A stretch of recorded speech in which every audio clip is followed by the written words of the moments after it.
एक लड़की ने अपने पिता से पूछा, मैंने आपको कभी रुलाया है क्या?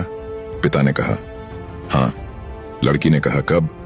पिता ने कहा, उस समय तुम करीब 1 साल की थी, घुटनों पर सरकती थी। मैंने तुम्हारे सामने पैसे, पेन और खिलौना रख दिया था, क्योंकि मैं देखना चाहता था कि तुम तीनों में से किसे उठाती हो।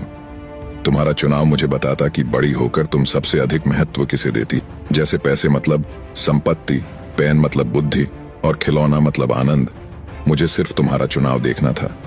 तुम एक जगह स्थिर बैठी उन तीनों वस्तुओं को निहार रही थी। मैं तुम्हारे सामने दूसरी ओर खामोश बैठा तुम्हें ही देख रहा था।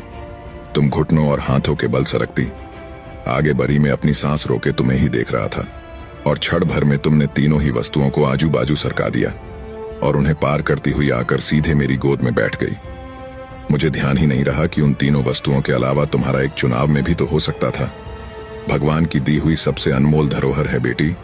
किसी पिता ने क्या खूब लिखा है, हमें तो सुख में साथी चाहिए, दुख में तो मेरी बेटी अकेली ही काफी है। वीडियो पसंद आया हो तो एक शेयर जरूर से करें। धन्यवाद।